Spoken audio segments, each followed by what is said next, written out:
world. We're going to be starting soon. This is Dr. Shiva Ayyadurai. We're getting people joining us. Welcome, everyone. It's 9:30 p.m. on, Monday today. And we're going to be having a discussion on Big Pharma loves to depress you and your immune system. So let's wait until people are coming on. There we go. People are joining us. Anyway, good evening, everyone. This is Dr. Shiva Ayyadurai. We're going to wait. We have people joining on. We have people coming in from Facebook Live. We have people joining us from YouTube, from all over the world. We also have people joining us from Periscope. Yes. And, yep, Michigan, Texas. Yeah, people want to give a shout out where you're from. That'd be great.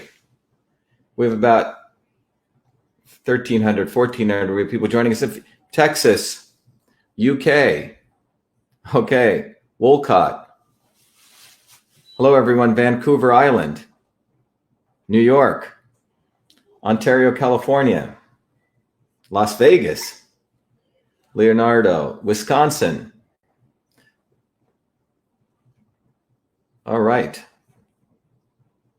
Argentina. I've been to Argentina. I was there about 6 months ago. I was invited to give a talk there. I was invited by the governor there, Arizona, Toronto, Norma Moretto, Grand Prairie. Very cool. Winnipeg, Manitoba, Canada. Let's see what I can read. Also, Michigan, Australia, Dublin, California, Eugene, Oregon. We have New Zealand, Illinois, Pennsylvania, Massachusetts. Welcome, Massachusetts. Berkeley, New Jersey, Alaska, Washington, D.C., Malaysia, Brooklyn, New York, Detroit, Indiana, Florida, Trenton, Jamaica. This is quite exciting. Dover, Florida, Ohio, Argentina, Jamaica. Nice and warm down there, Trenton. Let's see what we have on Instagram over here. We'll put people back. Hawaii, North Pole, Perth Amboy, Belize. Okay, Phoenix, Arizona, Brazil, Missouri, Kopaki, New York. Where else? Oregon, Ohio. Wonderful. Scotland, India, Pennsylvania, Dubai, Toronto, Maine, Morocco, Italy. Okay, Saudi Arabia, Riyadh, San Diego, Miami, Jamaica, Poland, Japan, Ontario, Boston and UK, West Virginia, Boston, Massachusetts, Louisville, Kentucky, Puerto Rico, Netherlands, Chatham, Illinois, Texas, Miami, Poland. Okay, fantastic. London. Well, welcome, everyone. Good evening. I'm very excited today because we're going to show more interconnections. And Somalia, Poland. And the goal today is, as many of you know, my name is Dr. Shiva Ayyadurai. I'm an MIT PhD. I'm a scientist. I'm an inventor. I created the first email system as a 14-year-old kid. And I'm running for United States Senate as a Republican. I don't care for either party. You have to drive a Ford or a Chevy. I happen to choose one of them because 2 years ago when I ran, even though we ran very fairly, both parties kept me off the debate stage. And this time we're running as a Republican because this time we needed to get our signatures to get on the ballot, and we're on the ballot. But fundamentally, I do not care about either party establishment. Parties do not matter. It's the individual that matters. And fundamentally, as everyone can see, the lawyer lobbyists, particularly in the United States, I'm sure it's true in other parts of the world, who run typically who get into government, the lawyers and the lobbyists, they're destroying the world. And for that matter, this country, because they don't know anything about science. They don't know anything about engineering. They don't know, frankly, how to fix anything. They're not plumbers, they're not electricians, they're not nurses, they're not working people. And fundamentally, what we're seeing that right before our eyes, we've seen the lawyer lobbyist class sleep on the job. They could not understand, maybe they did, or they were complicit with the WHO, the CDC, the Gates Foundation, the Clinton Foundation, the Zuckerbergs, and you go down the list of how they collaborated with all of these folks together, and they colluded to destroy an economy, to suppress dissent, and to fundamentally tee this all up for mandated medicine. That's what this is all about. And what I'm going to do today is I'm going to summarize the last video I talked about. One of the videos, if you remember, one of the tweets I just did, if you look down on my Twitter, was showing the interconnection between fear-mongering, how that's led to social isolation and unemployment, how that feeds into anxiety and depression, how that feeds into immunosuppression at the biological level, how that feeds in deaths and mortality and more fear-mongering. So that's what I look at the world as I try to do interconnections. And part of my goal here is to teach you how, when you connect the dots using an engineering systems approach, using a systems approach, and that's the kind of knowledge I want to share with you, we can all figure out what's going on. We can figure out who the real warriors are.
All right, everyone, I think we're back.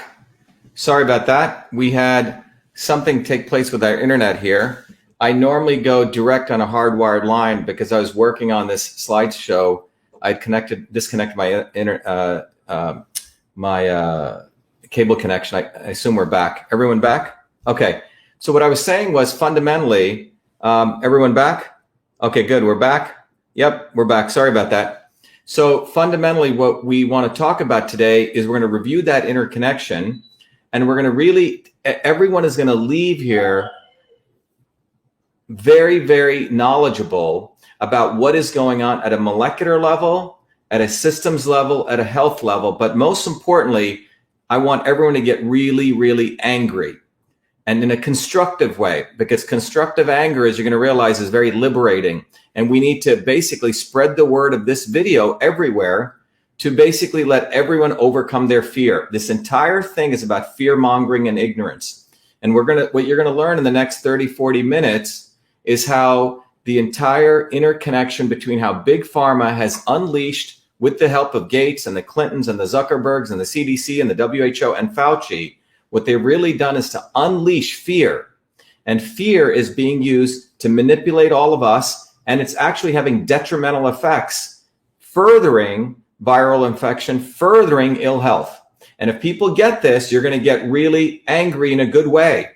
And that is what we need. We need to get angry at this phenomenon. We need to get angry at the establishment. And we need to get angry at the not so obvious establishment.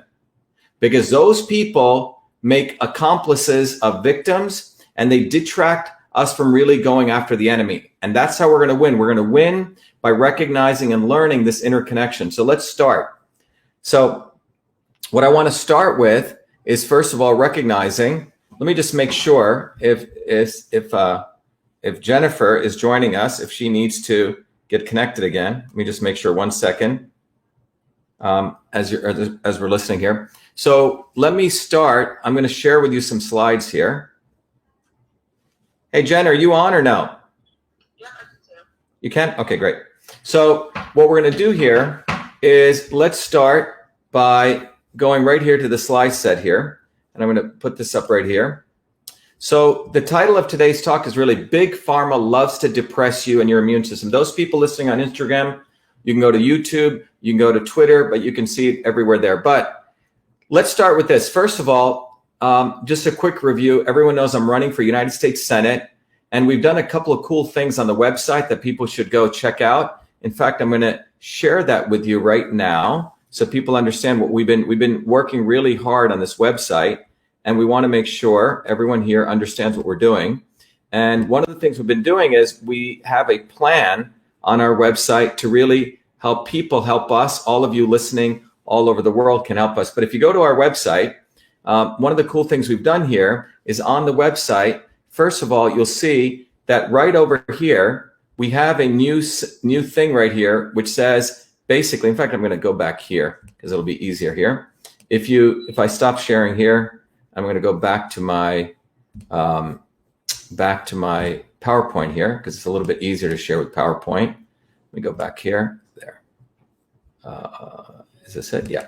So if you see here, if you go to our website, SHIVAforsenate.com, everyone, if you don't know, go there. One of the cool things we've added is I'll vote for Shiva. If you go to I'll vote for Shiva, right on the top here, you'll see that we have a place right here where people can actually pledge to vote for me. That'll come up right on the form.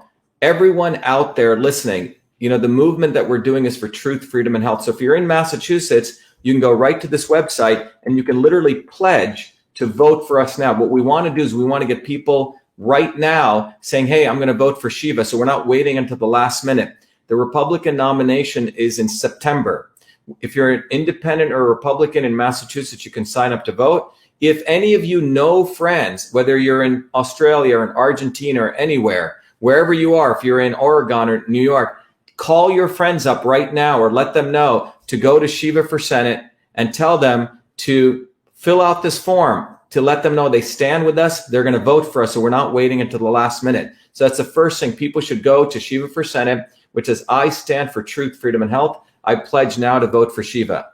The second thing people need to know is that our Fire Fauci form, I think we're about less than 10,000 away. We're less than 10,000 away from firing Fauci because whatever numbers I get, the 100,000, I'm going to be delivering them through people I know to the President of the United States. So everyone should go up to Fire Fauci right now. If you can do this while I'm going through my discussion. But if you go to the website here, you'll see on the right side, I have this thing called Take Action, and it says Fire Fauci right up on the right side here. And when you go there, you'll see we're up to about over 90,000. So we're less than 10,000 away from getting 100,000. So everyone go to the website and let's get Fauci fired because he's really the front man of Big Pharma. He's a front man for Bill Gates, for Hillary Clinton, for this entire subterfuge that's been going on to essentially do this massive amounts of fear mongering. So that's one thing people should go to. The other thing is if you go to Shiva for Senate and you actually go to this other thing, I'll vote for Shiva, as I mentioned again, people should go there again. As I mentioned, get your friends, everyone out there to pledge to vote for me now. And then finally, one of the main things is, as I shared it with everyone here, one of my main goals is to teach everyone a systems approach to looking at things. And that's the way we get to the real problem and the real solution. If we don't take a systems approach, it's really easy for people to screw us, to take advantage of us, and to manipulate us. And that's why whenever a problem comes up, those in power always give us a little piece of the problem, which is called reductionism, and they don't show us the whole. So part of what my commitment here is, as a part of running for U.S. Senate, is that what we've done here is when people go to this website, if they click on donate, they can donate $25 or more, and they get a really cool book called System and Revolution, which teaches them the principles of systems. It's basically about 30, 40 years of my knowledge congealed that I can teach systems thinking to everyone. I'm going to give you a little piece of that today. And you get a very powerful tool that I created, which allows you to understand your body as a system. Now, if you can't afford $25, give whatever you can, 5 or 10. And if you can't give 5 or 10, please write to me at vashiva@vashiva.com and let me know what your situation is, and we'll give you a full scholarship. So this is not about us making money. This is really about helping people to understand how things run in systems principles. So that's one of the things we want to do. Now, when I start this, what I want to talk to you about is one of the things, as many of you know, I spent a lot of my life, I have a PhD in biological engineering. My whole journey from growing up as a kid in India in a small village and in the city of Bombay was to really understand, how medicine, I was very moved by it because my grandmother was a village healer. And when I came to the United States, by the age of 14, I was working as a research fellow full-time in a medical school where I also created the first email system. But my journey from that point on to getting my PhD was really understanding the Western understanding of systems biology. And that biological way, the Western way that the world looks, the Western view of the world is everyone understands these. You have genes and you have proteins and you have molecular pathways. I'm not going to get into this in detail this talk, but the West has a way of looking at the body, which is basically genes and proteins and molecular pathways. There's a whole language. Now, in the Eastern world, they have a very different way. And that's what in the traditional systems of Siddha or Ayurveda, they use a different language, Purusha and Prakriti, and you have the concept of space, fire, water, air. And then they have a way to body type you, Vata, Pitta, and Kapha. I'm not going to get into this, but the bottom line is you see you have these two different worlds. I've been fortunate to study both worlds, the Western system of medicine and the Eastern system of medicine. After I finished my PhD in 2007, I wanted to really go back, and as a service to my grandmother and to my interests, I went back to India and I wanted to find the interconnection between the Eastern systems of medicine and the West. And that resulted in my going back to India. And in fact, this was on the front page of MIT. This was the goal of trying to understand both these worlds. And this was on the front page of MIT in 2007. It says Fulbright Scholar on New Adventure. And one of the things I want to take aside is, I have 4 degrees from MIT. I'm a PhD. I'm a Fulbright Scholar. I was nominated for the National Medal of Technology and Innovation. I've spoken at the biggest institutions. It is quite disgusting. This organization called Wikipedia calls me a conspiracy theorist, tries to remove the history of the invention of email. Wikipedia is a deep state organ, which basically thinks that they're going to own history on anything. And anyone out there, you should not give 1 penny to this disgusting organization. Maybe they're just racist. Maybe they don't want to see a person of color tell the truth who comes from the untouchable background. Maybe what they want to do is to control at every point the narrative on everything. And it's time that people realize no one should be giving Wikipedia 1 penny. They're like the ultimate of fake news. They only tell what they want to tell. But it's sort of disgusting that a guy who's on the front page of MIT, worked his butt off, is called a conspiracy theorist because I tell the truth about what's going on. But keep that in mind.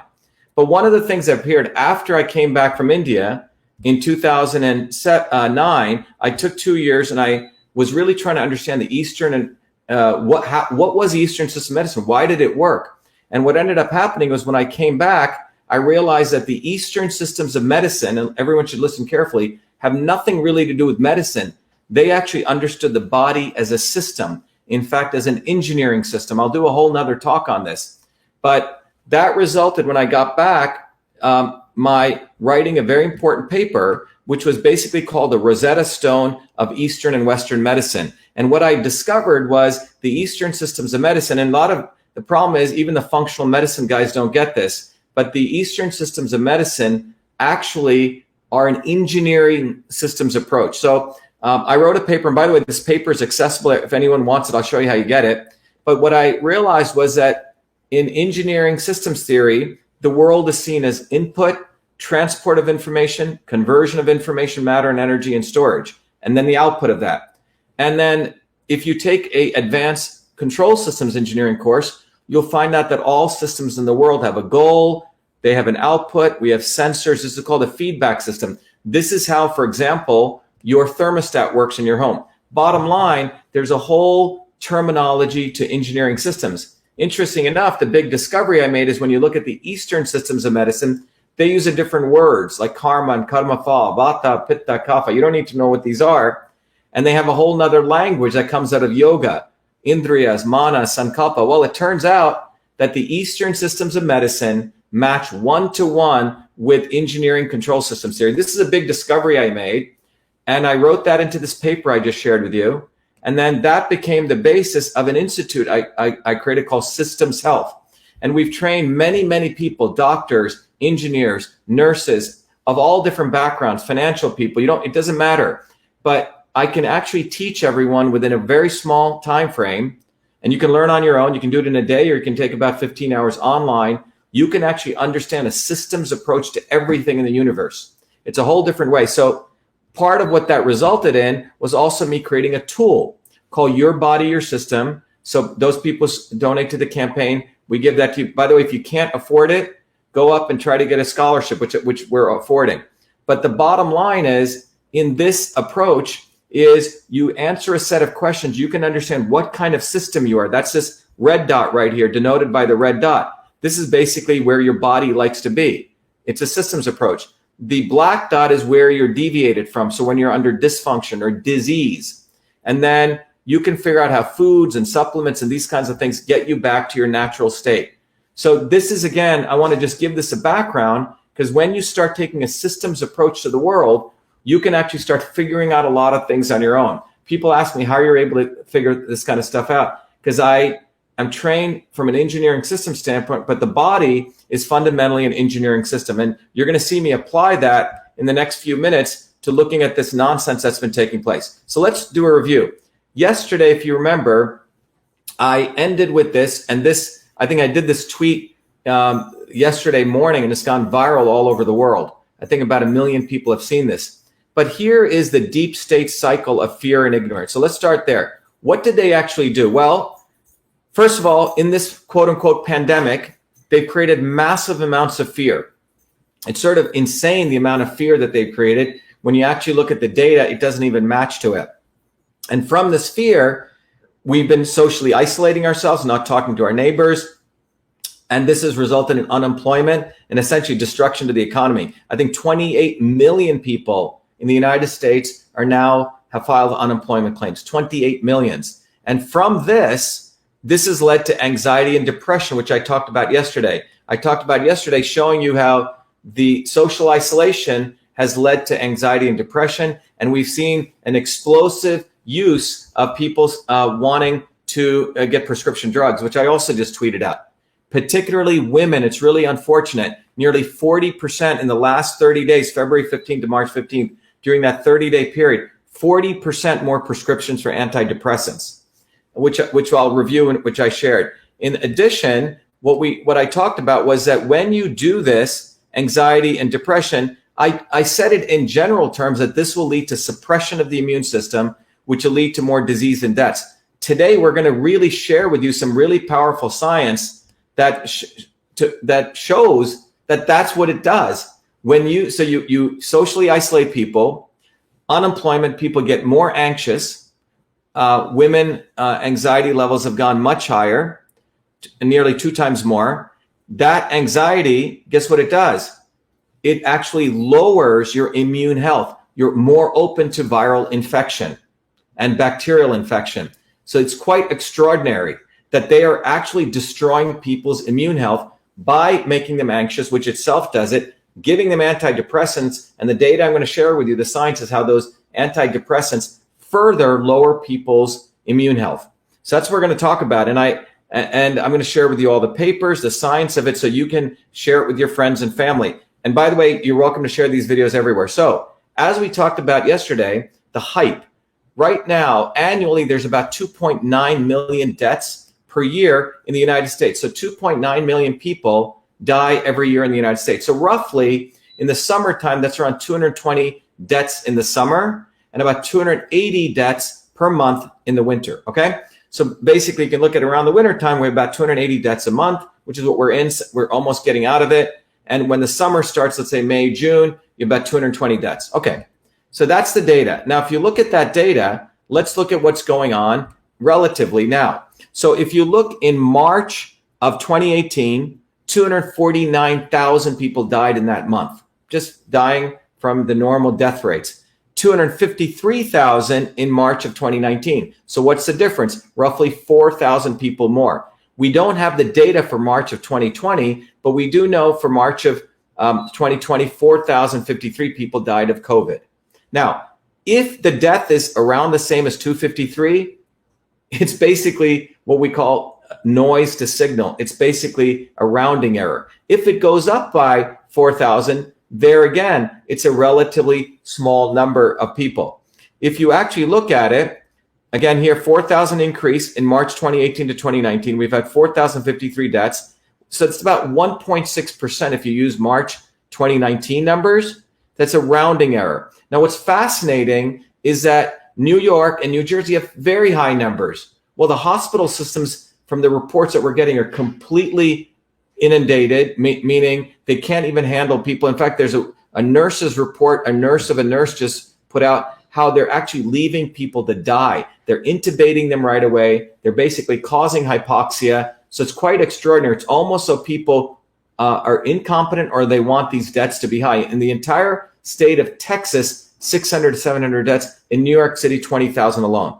So when you get back to this diagram, we have fear-mongering being used to further create social isolation, further create anxiety, immunosuppression, and disease and deaths. What we're going to focus on is how does this anxiety lead to immunosuppression and depression, and how does this lead to disease and deaths? We're going to focus on the bottom right corner of this chart here. So first of all, as we shared, now let's take a systems approach. If you have the immune system, again, remember, everything has inputs and outputs, as I shared. If you, again, go study your body, your system, you go sign up and you take advantage of that very, very powerful set of books, you'll understand that everything in the universe has an input and output systems. So if you look at the immune system has an input, and it has an output. Okay? What are the inputs? Well, the inputs could be viruses, stress, pollution, pesticides, unemployment, right? These are different inputs that you can have. Family problems, fast food, aging. And what the immune system can do, if it's resilient and strong, you can take on a lot of stuff and you get healthy. Now, you got to be careful. You can be a healthy individual, but if you're constantly stressed, that will lower your resilience. So there's a balance there. So you want to have a strong immune system, but you don't want to get overstressed. But ideally, in a resilient system, you can take on a certain amount of beating and you keep on ticking. Now, if it's a weakened immune system, the chances are that weakened immune system will manifest, because the immune system is the operating system of your body: heart disease, diabetes, kidney failure, Alzheimer's, insomnia, depression, anxiety. These are the symptoms. Western medicine calls them disease, but in traditional systems of medicine, these are the symptoms of the fundamental decay of the immune system. Okay? So let's be clear on that. And so when you look at the immune system, my work, my research over many, many years, and this is work that I presented at the National Science Foundation, shows that the immune system is a complex system. It involves a microbiome and the virome. It involves the innate immune system, the adaptive, the interferon, the neural. The innate immune system is that part of your body that is first comes into contact with a pathogen or an allergen or whatever you want to call it, okay? It's a thing that hits your eyes, your nose, your ears, your skin, goes into the mucous membranes. And that's where you have one part of your immune system. Then you have another part of your immune system, which I did my PhD work on, called the interferon system, which is expecting viruses, And when they come in, it turns on all sorts of genes, which protects you against many other viruses. Then you have your adaptive immune system, which has T cells and B cells, which creates antibodies. You have your microbiome and your virome. These are all the amazing bacteria in your gut. And by the way, we have 380 trillion viruses in us, 60 trillion bacteria. We're a walking germ factory, okay? And then we have the neural system where we connect to. So when you look at this, the entire immune system is a very complex system. By the way, this is my original scientific work that I was very honored to share at the National Science Foundation Center about 4 months ago. So this is the immune system. Now, one of the key things with the immune system is that the key factors for strengthening an immune system, believe it or not, are social interactions. Social interactions. More and more, the research keeps showing the power of social interactions. This is why the number one reason people live long is about friendships and community, not being socially isolated, our interconnections with other people, exercise and meaningful work. We're unemploying people, 28 million people in the United States. Meaningful work, exercise, social interactions. These are one of the most important things. Number 1 and 2 things to support the immune system. Third is your microbiome. Many of the cultures where people live long, number 1 was social interaction. Number 2 was meaningful work and exercise. The third was they always drank some type of fermented drinks. Local, sleep, clean air, clean water, clean food. The politicians, the lawyer lobbies cannot deliver us clean water, clean air, clean food. People like Hillary Clinton took money from Monsanto, from Big Pharma. People like Bill Gates support companies like Monsanto. And you have people like whoever it is, the not so obvious establishment like the Kennedys at all supporting Hillary Clinton. So they act one way, but fundamentally the politicians and the lawyer lobbies are destroying the environment around us. All of those things, if we have clean water, clean air, clean food, we support the immune system.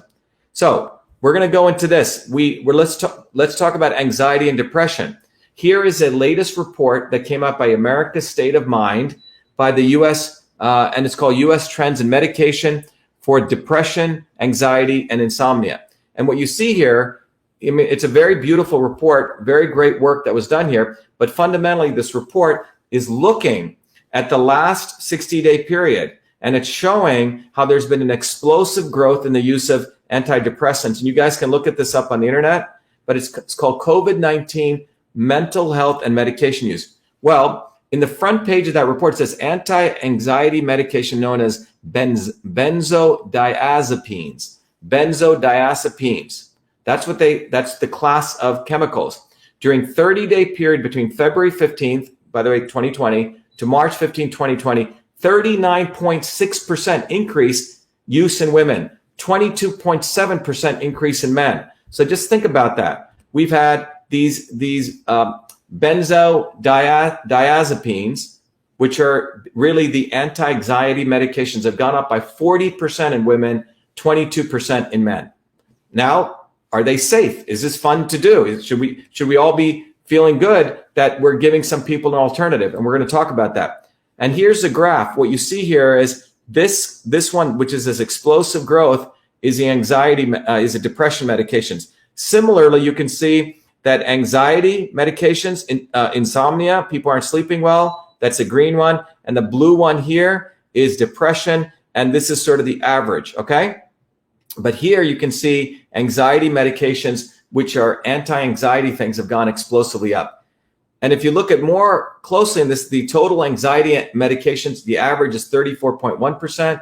The antidepressants is 18.6% increase. The insomnia is 14.8%. And just in the week ending March 15th, when the WHO announced that we're going to have the COVID-19 epidemic, it was considered a pandemic and the national emergency was called, we had a further spike around 18%.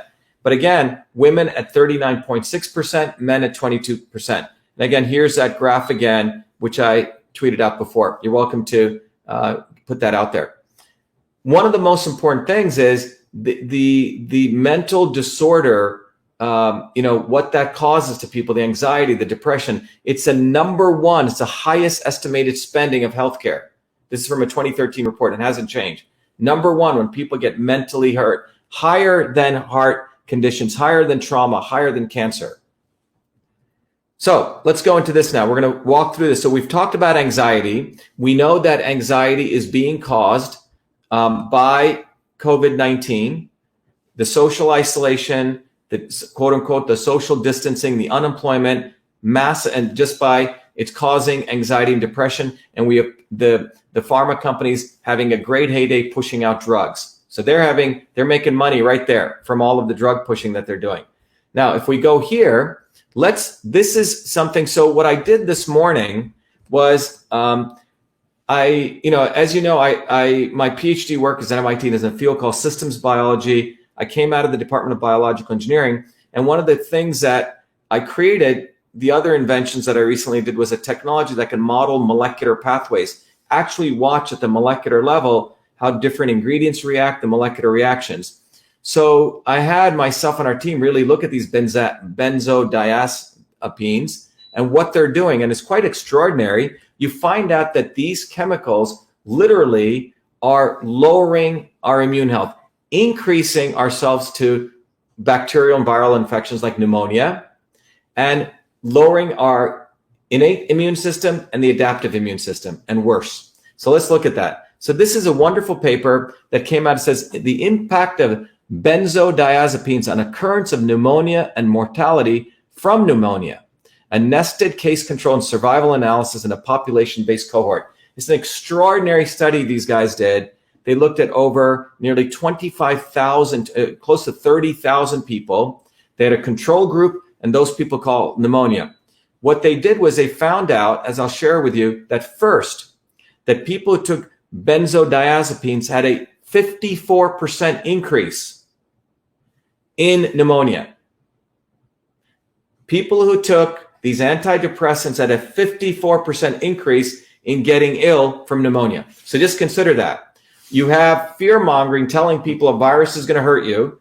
You get anxiety and you get unemployment. You get social isolation, unemployment, leads to anxiety and depression. And those people are taking these drugs and they have a 54% increased chance of bacterial infection, viral infection like pneumonia. Okay? And the other more interesting thing I'm going to share with you is that they also found nearly 30% increase of people dying if they had pneumonia. Those people have a viral infection and are taking benzodiazepines. They had a 30% chance, 30% chance of dying within 30 days. Okay? And then third, they found out people who had pneumonia at some point in a 36-month period and were taking benzodiazepines had a 22% of chance of dying in 36 months. So just think about that. These things are clearly lowering your immune system. They're suppressing your immune system. So let me get into, so this was a paper, which was a great review article of this paper. And it basically summarizes it, because I want to give you the summary so I don't bore you too much going through all the details. But it basically says, widely used sedative sleeping pills, which is those antidepressants, anti-anxieties to be right, linked to increased fatal pneumonia risk. Benzodiazepines affect immune system, studies suggest. So again, this study paper, not anti-anxiety medications are lowering the immune system. So let's go look at that. So one of the first findings, as I said, was commonly prescribed sleeping pills, sedatives, anti-anxieties, may increase the risk of contracting pneumonia by as much as 50% and increase the risk of dying from it, suggests research published online in the journal Thorax. And specifically, to get the exact number, that the results showed that benzodiazepines as a class of drug were associated with significantly higher 54% risk of contracting pneumonia. 54% risk of contracting pneumonia. Okay? Not a small number. So, and then a second analysis showed the risk of dying within 30 days of being diagnosed with pneumonia was 22% higher among those taking benzodiazepines, and it was 32% higher within 3 years of diagnosis. So in summary, 54% increased chance of pneumonia with use of, this is really, to be fair here, this is anti-anxieties. Let me change this because it's not right. Anti-anxieties. Okay. So we're talking about, go back here. All right. And then 22% increased mortality from pneumonia in first 30 days and 32% increased mortality in 3 months, in the 36-month period. Again, just to be accurate, so no one gets upset here. Let's put that in. Okay. So that's the result. So 54% increased chance of pneumonia with those anti-anxiety medications, 22% mortality from death from pneumonia in the first 30 days, and 32% increased mortality. Now, That study was not the first one only. So people may say, oh, that's just one study, you cherry picked.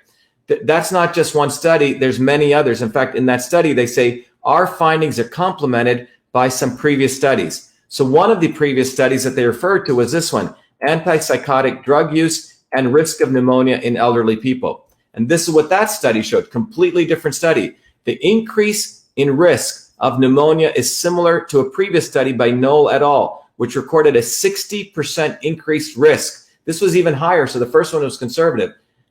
Increased risk during the first week of exposure to antipsychotic, which is the anti-anxiety medications, okay? 60% increased risk. Pharma is making money on these anti-anxiety, antidepressant medications. You have a 16% risk of, exposure to pneumonia, the risk of pneumonia. Now, this is another study, the third study, completely separate. Vergas et al. Showed that the use of tranquilizers, again, the anti-anxieties, antipsychotics, increased mortality from pneumonia in patients in long-term care. And look at this one. This is quite extraordinary. Using a retrospective cohort study design, Hawk et al. Followed up 229 people over 60 years of age with pneumonia over a period of 2 years and found that use of benzodiazepines and or antidepressants increased the risk of pneumonia by 89%. Yes. The use of benzodiazepines and or antidepressants increase the risk of pneumonia by 89%. So just think about that. This is not a small number. We're talking about 89%. Okay? So let me go share the screen again. Let me go back here. I think I lost you guys here, but let me go back to these slides in case you're missing them. But so when you look at these slides here, go back here. This is what I just talked about. 54% increased chance of pneumonia, 22% increase in death, 32%. What I shared here was this is not just one study, but many others. And what you see here in this other study, the increased risk of pneumonia is similar to a previous study, 60% increased risk during the first week of exposure. So you get exposed to the antipsychotic drug. That means you have a 60% immediate risk of exposure to getting pneumonia, which means the immune system is getting damaged.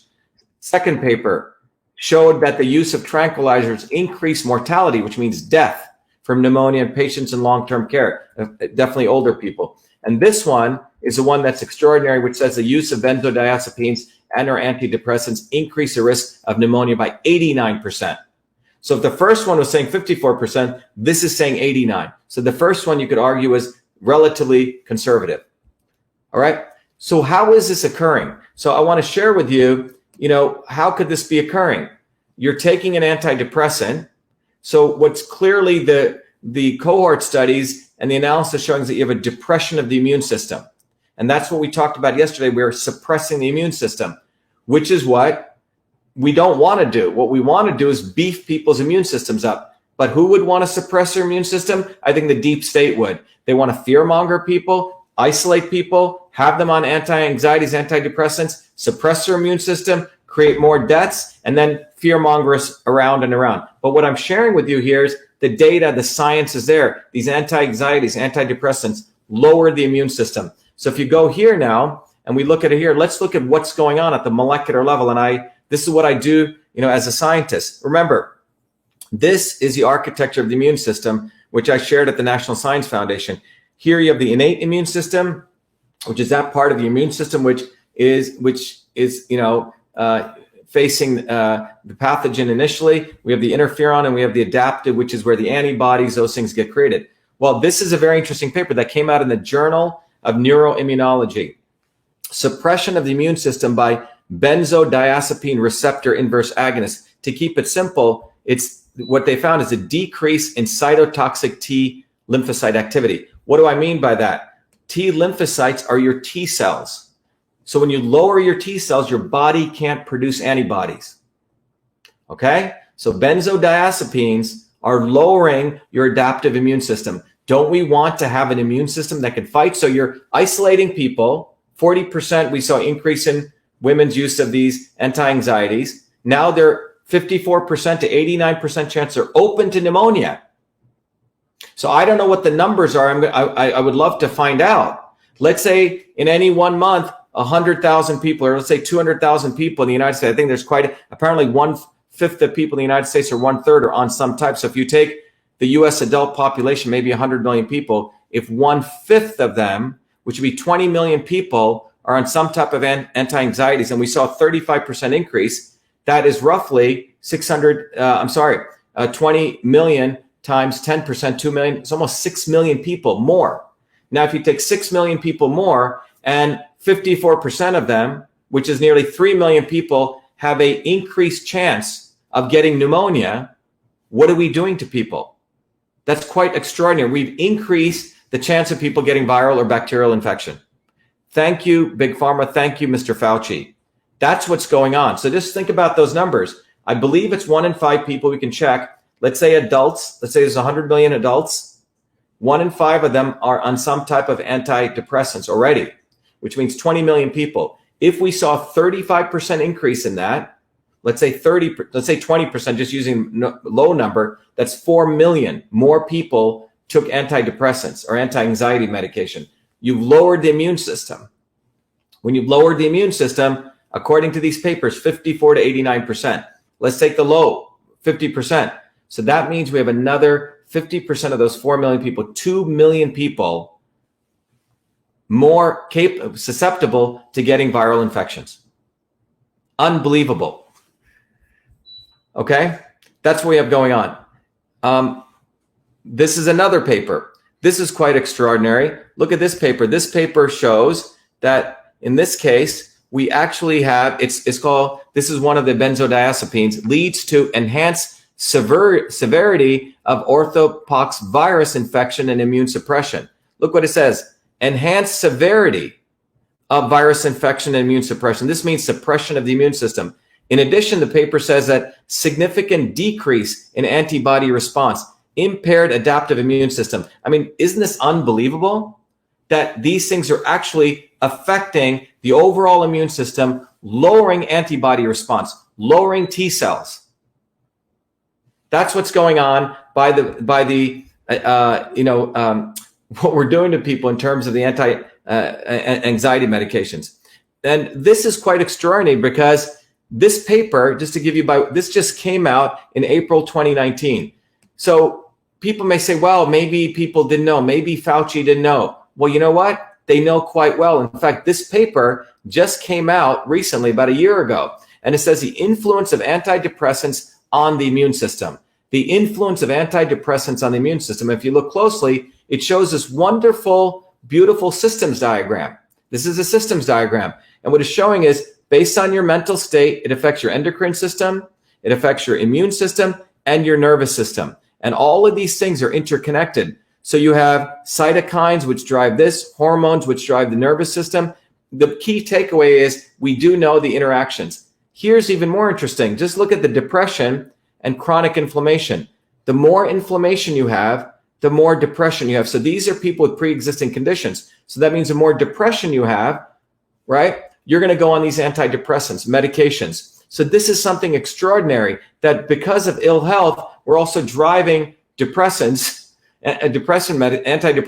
and those people are also going to lower their immune system. All right. So this is, again, the point is this is not science that's not unknown.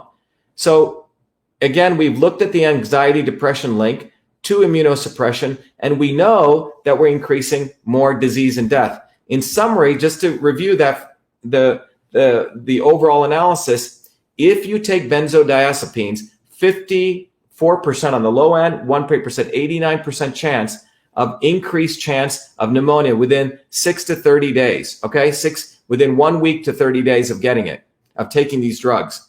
So you lower your immune system. We also know when you lower that immune system, the reason that's occurring at the molecular level is you're affecting your antibody production, you're affecting your T cells, and you're overall reducing your immune system. So there's a direct connection between these phenomenon. So as you look at this cycle, we have disease and deaths, which are going to now rationalize their fear mongering, which is going to further tell us, yes, we need to keep the shutdown going. Yes, we need to keep the shutdown going, which is going to affect more anxiety and depression and so on.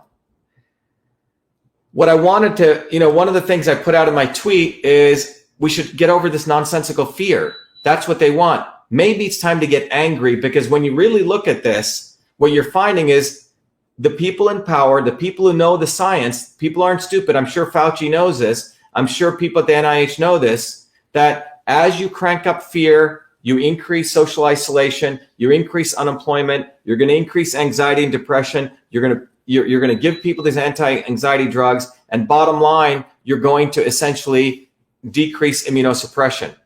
So once you get this, you should get really pissed off. There's no reason to get afraid, because this is what's going on, especially when you look at the numbers, when it's minuscule compared to the number of deaths that are taking place in any 1 month. This paper is an extraordinary paper because what it shares is the power of anger. People say, don't get angry, don't get angry. And this is typically the quote unquote, the liberal viewpoint of the not so obvious establishment. The not so obvious establishment always wants us to go suck up to legislators, suck up to legislators. That's been their whole thing. Say stuff against Fauci, don't say anything against Gates. And then they have their accomplices. They find other people to shield them when I go out and expose them. And the reason I get angry is in a righteous way, and everyone should get angry, because constructive anger will give us what we need to go fight for justice. And if you don't believe that, here's actually a research paper that just came out. It says anger makes people want things more. And it came out in a wonderful paper called The Art of Anger, Reward Context Turns Avoidance Responses to Anger-Related Objects into Approach. What the paper is basically saying is that when you get righteously angry, and if you don't get angry and you suppress things, you avoid doing what you need to do. You avoid building a mass movement bottoms up. You essentially suppress it, which is what people like the Kennedys, people like the Democrats, people like the Clintons want us to do. They want us to go suck up to legislators. They want us to practice hypocrisy. They'll say one thing against Gates, but say nothing against the fact Hillary Clinton, took money from Monsanto, took money from Gates Foundation, supports big vaccine, both of them. So it's a way of suppressing us and basically keeping us suppressed, suppressing our anger. Well, this article is quite interesting because the summary says anger activates a part of the brain. Let me make it a little bit bigger here. Anger activates a part of the brain that is normally associated with positive emotions, which motivates people to go after things. Unproductive anger, which is aggression or suppression, is destructive. But productive anger can serve as a catalyst for change and action. For example, when you're frustrated at an injustice or the current state of your life, anger can be turned into a positive and creative energy to spur you into constructive action. That's the point. When people who are suppressed rise up, other people say, oh, they shouldn't be getting angry, take a beating like this guy Gandhi did in India, my motherland. It's nonsense.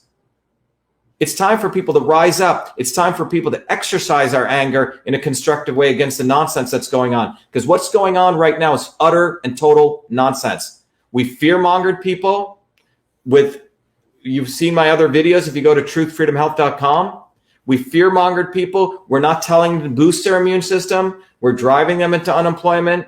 I think in Massachusetts, for example, nearly 50 of the restaurants are going to be out of business forever. People are losing their jobs. Anxiety, then you put them on anti-anxiety medications, then you further suppress their immune system. And remember, 54% of those people now are going to be open to more virus infections. It's totally, completely, a complete organized model of keeping people in this deep state cycle of vicious unhealth. That's what we're looking at. So that's what I wanted to share with you here, that when you look at this, it's time to get angry. People should stop being so afraid. Anger is a good emotion.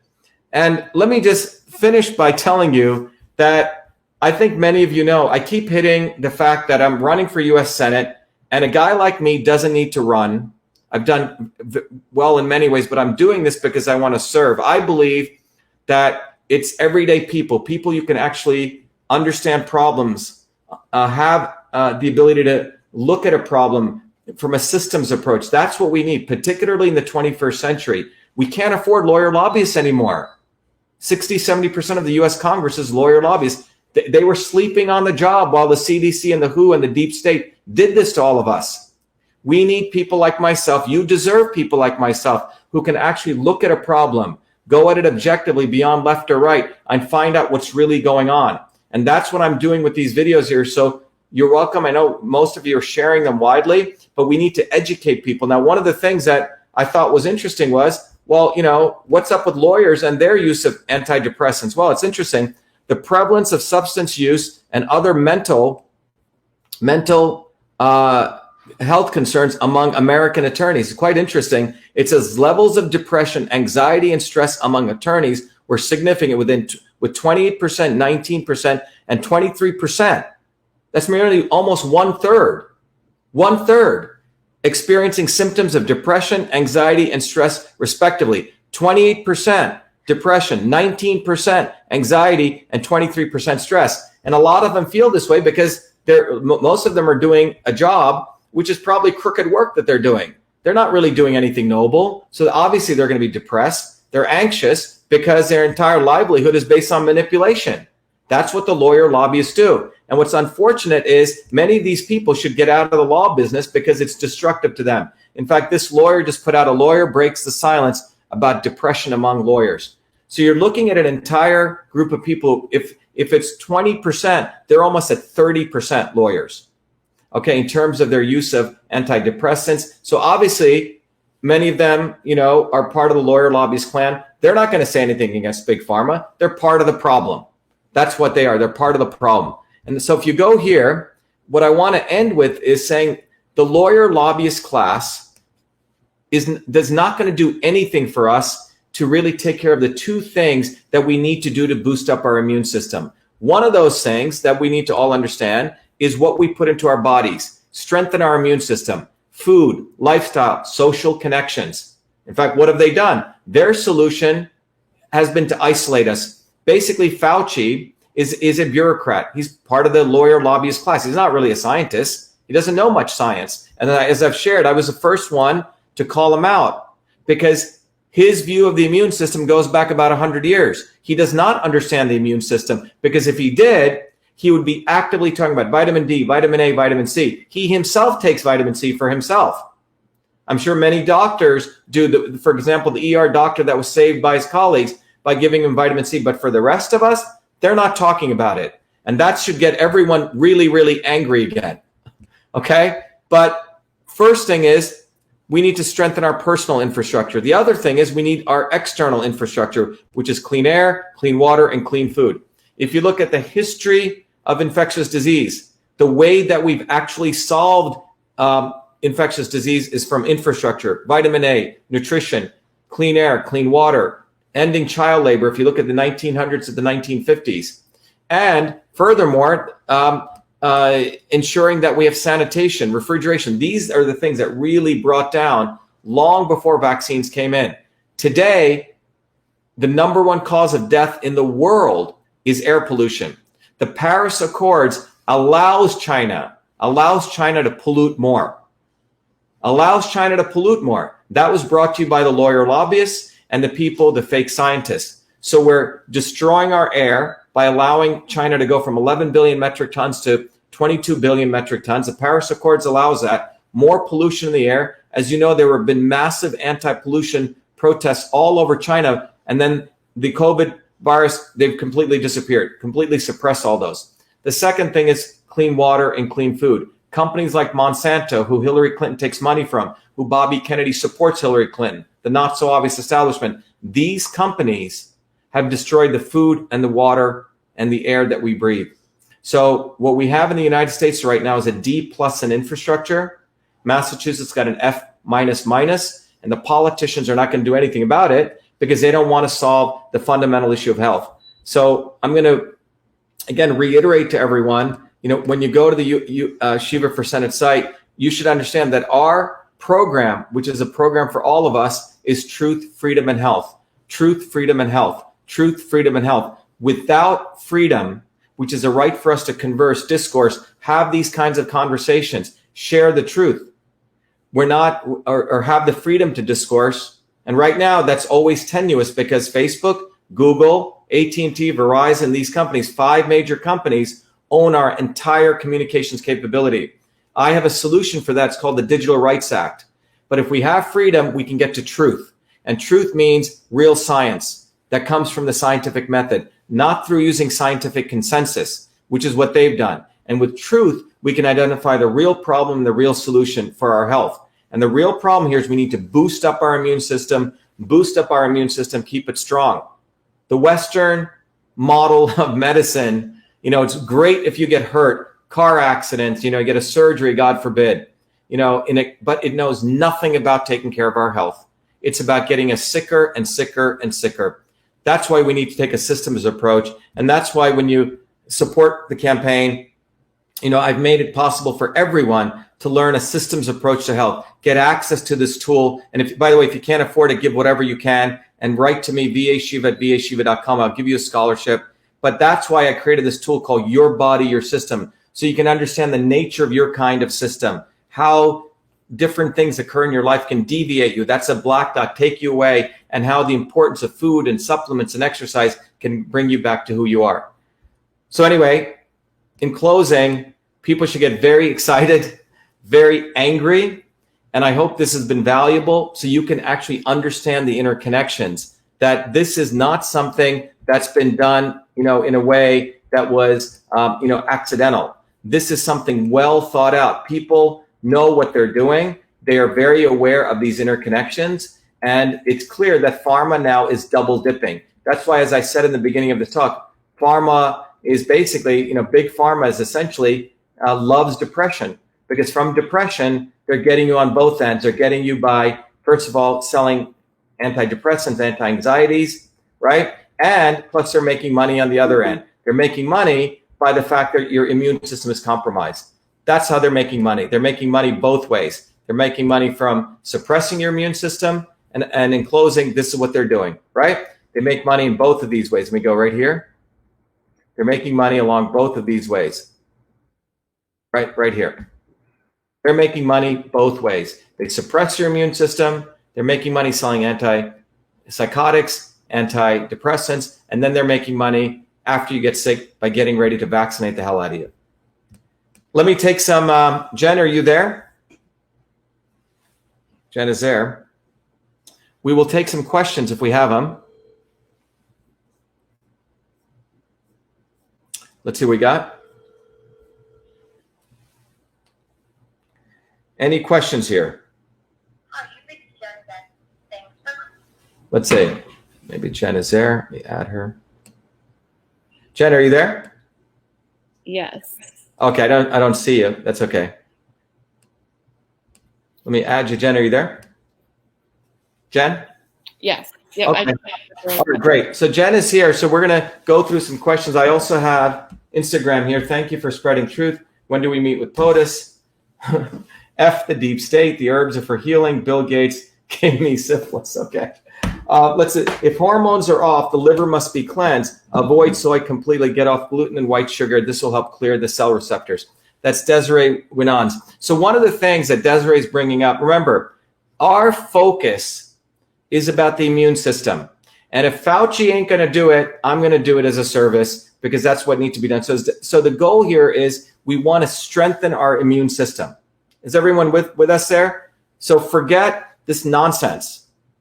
Get over the fear, get angry. Get angry at the fact that we're all being bullshitted to. So how do we boost up the immune system? Well, one thing, as what just said, is if you eat tons of sugar, it suppresses your macrophages in the innate immune system, and it suppresses also your antibodies in your other aspect of your immune system. So one of the things that Desiree is saying is absolutely true. We don't want to do that. So if you look at this diagram here, the innate immune system is your macrophages. You eat tons of sugar, we create gliotoxins, and that suppresses your macrophages, and it hurts your adaptive immune system. Okay, someone says, how do we get off meds? Well, listen, I'm going to do another talk on the history of Eastern medicine and Western medicine. Western medicine comes from wartime medicine. It comes from putting a soldier back on the field, starting in the 1800s, when the Crimean War was taking place. People like Florence Nightingale, who's really the mother of the modern healthcare system. The goal was to put a soldier back on the field, and they did extraordinary things. They created clinical research and everything we have today, but it doesn't know anything about maintaining the body, prevention, boosting the immune system. It's after you get hammered, like you get your arm gets blown up, right? Then surgery, phenomenal. Steroids, antibiotics after the fact. but that has nothing to do with the day-to-day aspect of human existence. Eastern medicine, that's what the rishis and the yogis and these people did. They would observe nature. Or my grandmother, she would observe your face, figure out what was the right medicine for the right time for you. So if we want to get off meds, we have to understand that the body's immune system, which I again share over here, is one of the most extraordinary aspects. It's a brain, it's an innate, it's the interferon, it's the adaptive, the microbiome. All of these systems need to be working in synergy. Well, one of the most powerful ways to do that, which is what you see, is vitamin D. Sunlight, very powerful. Number 2 is the healthy, dark, leafy green vegetables and fruits. That's where you can get it. That's vitamin A. Vitamin C, the citrus, because that supports your immune system. It's an antioxidant, helps you in many, many ways that I've talked about in the other videos. How can I do something? I have no qualification. No one will. How can I do something? Look, we need to build a bottoms-up movement. The poor MDs, they've been victimized, and some of them become accomplices. And what they've done is they've told the rest of us, we can't understand our bodies. We can't get in touch with our body's intuition. One of the reasons I created that tool, Your Body, Your System, is to bring people back to understand that their body has a particular place it likes to be, what you call homeostasis. In the Indian system, they called it your prakriti. And then your body has it, when it's under stress, it goes into a dysfunctional mode. That's called allostasis in the medical term. In the Indian term, you call it vikriti. In an engineering term, we call it a disturbance. So all three things are saying the same thing. So if you can understand that dynamic and people can get in touch back with themselves, the tool can help, other tools can help. You can get a good practitioner. But the idea is for us to understand when we feel great, emotionally, mentally, spiritually. One of the number one ways is social interactions. What's your opinion regarding using CBD instead of opioids for anxiety and depression? Great question. Look, I'm going to be doing another talk on cannabis.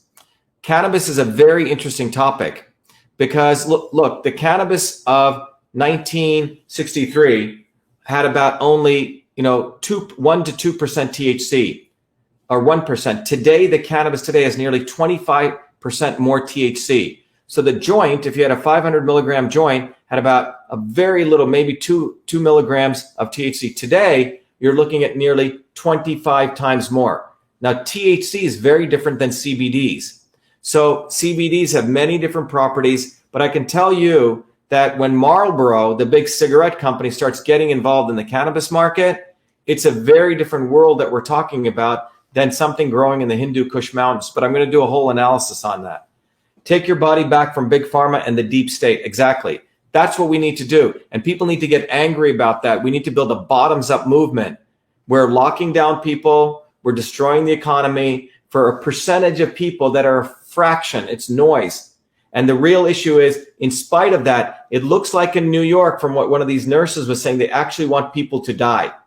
Can you touch on effectiveness of MMS chloride dioxide protocol from Jim Humble to take out toxins, germs? Yeah, so we are running chloride dioxide through Cytosolve, and we're actually going to do a talk on that. Look, it definitely is. The data shows it's valuable in the, when you put it in water, it's an antimicrobial. Now, injecting it into your body at the dosages, at the molecular level, there's very little research on the molecular level, but we're going to be putting that together. Next week, I'll be talking about it. But clearly, it's an antimicrobial. The issue in all of this comes down to dosage, dosage, dosage. Everything is dosage. For example, in Eastern systems of medicine, if you gave a very little amount of mercury, it had positive effects on the brain. Same with a very little amount of arsenic. If you give too much, it can hurt the brain. Too much can hurt the heart. So it's really about dosaging. And I'll come back to this on that next week. But we're actually running this through our Cytosolve system. Let's see what we got here. What for the thyroid? Here is Agenda 21. Plans taken for 50 years to implement. Planet of the Humans, great documentary. Dr. Ryder, what is the first thing we can do to build a bottoms-up movement? Jared Brocklehurst, fantastic. Look, the first thing we need to do to build a bottoms-up movement is we need to have a political theory. Without theory, there can be no revolutionary bottoms-up movement. So what do I mean by that? You see, politics, I've been studying political systems since I was a 4-year-old kid, as long as I've been studying medical systems. And I bet you, and Jared, this is probably one of the most important questions that's been asked. How do we build a bottoms-up movement? Well, I can tell you we're not going to build it by following Hillary Clinton or Kennedy or the Democrats or the Republican Party. I can tell you that right now. They're the not so obvious establishment. And we're going to talk about this more in depth tomorrow. But number one, the way we build a bottoms up movement is having two important theoretical elements that we need to understand. First is what I've tried to share with you: freedom, truth, and health. We have to have where we want to go. It's not just about attacking our enemy. What is it we want? And I believe we want truth, freedom, and health. Freedom, open discourse and debate. That's part of the program I put forward on the SHIVA for Senate site. By the way, my running for U.S. Senate is not just a political campaign in Massachusetts. It's become a worldwide movement. So everyone listening out there, go to SHIVA for Senate. Tell your friends wherever they are. If they're in Massachusetts, get all your friends to pledge to vote for us. Donate to the campaign. Volunteer. Anyway, you can also volunteer from outside. But one of the most important things, how do we build this bottoms-up movement? First, we need to understand what we want. We want truth, we want freedom, that we want health. How do we get there? Well, one of the most important ways to get there is to recognize we need to let go of the Hollywood celebrities, let go of the Kennedys, let go of these people who sit on movements. The not so obvious establishment, when we break from the not so obvious establishment, movements will occur like that. The not so obvious establishment, I can't overemphasize this, is created by the establishment to keep us hanging on to them. That's what they're created for. And they know this, and they create accomplices. So the two things is, what do we want? Truth, freedom, and health. That needs to be clear. In order to do that, we must have freedom. We must smash the scientific establishment, and we must decentralize health. Those are the three things, which means health back to the back to the edges, not centralized healthcare, because that's when you get mandated vaccines. That's when you get mandated medicine. We must have freedom, and we must ensure that people go and demand that we decentralize science. So I've created a Citizen Science Act, which is to make research great again, which is to make sure that every time we give money to major scientific establishments, that data is owned by us. That's called the Citizen Science Act. The Digital Rights Act is to get the Postal Service involved to give us true freedom digital platform. So the bottoms up movement can only come when we cut the cord big from relying on the not so obvious establishment, the Bernie Sanders, who just gave all of his votes to Biden. Okay? It's not the establishment. I can attack Fauci, I can attack Gates, I can attack the deep state. But the deep state creates the not so obvious establishment to keep people suckered into them so we don't build a bottoms up movement. I hope that's clear. And we need to have a clear vision, which I've laid out: truth, freedom, and health. Question from Crystal on Instagram. I would just love to know, how do I find people to vote for? And each state, there aren't people like Dr. Shiva running. So how do we vote in people that we believe in if they aren't running? Great question, Crystal. Look, I'm running for U.S. Senate because I believe we need to build a movement. And those of you who've started listening to my videos, Truth, Freedom, and Health, started seeing those videos, it's the power of the content. It's the power of the science. It's the power of interconnecting these things, which is understanding systems thinking, which is what I want to teach you. When we understand that, we can all become systems revolutionaries. Many years ago, in my Systems Health program, I said my goal is to create systems revolutionaries for truth, freedom, and health. So what I can tell you, Crystal, the first thing we need to do is, instead of looking outside, all of you listening should start participating in the government process. And I can teach you how we've created infrastructure, but our winning the U.S. Senate in Massachusetts, and mark my words, Massachusetts is a center of the deep state of the world. Massachusetts is a center of the deep state of the world. I think there's a reason God put me behind enemy lines here and gave me the opportunity to learn all this, because I know how they operate. But Massachusetts is a center. You have two foci, MIT and Harvard, right here. If you go to Kendall Square next to MIT, you'll see Facebook, you'll see Amazon, you'll see Google, you'll see Pfizer, you'll see Novartis, you'll see all the major Monsanto's right there. Google, all of them are right there. The epicenter, the longitude and the latitude of the deep state is a 1 mile radius between MIT and Harvard. Our winning, not my winning, our winning the US Senate seat here will be a complete defeat to the deep state. Shiva, how many other doctors are supporting you? We the people are, but can we see your, yes, connect. So Robin, we have nearly 3,000 people who signed up their name. Let me go right now. If you go to the Fire Fauci, let me go over to Fire Fauci. Some of you may know we have this Fire Fauci petition that's going on. Let me bring it up here. And if you go to the Fire Fauci petition, which I'm going to go to here, let me bring it up. I got to bring it up over here. Okay, if we go to the Fire Fauci petition, which everyone can go to, what you'll see is, if you go take action, Fire Fauci, the reason I want to bring this up is you'll see that the number of people that are signing up, everyone's up there, is 92,000. Wow, 895. We've gone up by 2,000. We're 7,000 away, guys. Okay? We're 7,000 away. That's incredible. Let's finish it up tonight. Let's fire Fauci tonight, okay? That we are literally about 6,000, 7,000 away, it looks like. Okay? Let me add my... Sorry about that. I got to remove Jen. I got to add myself, then I add Jen.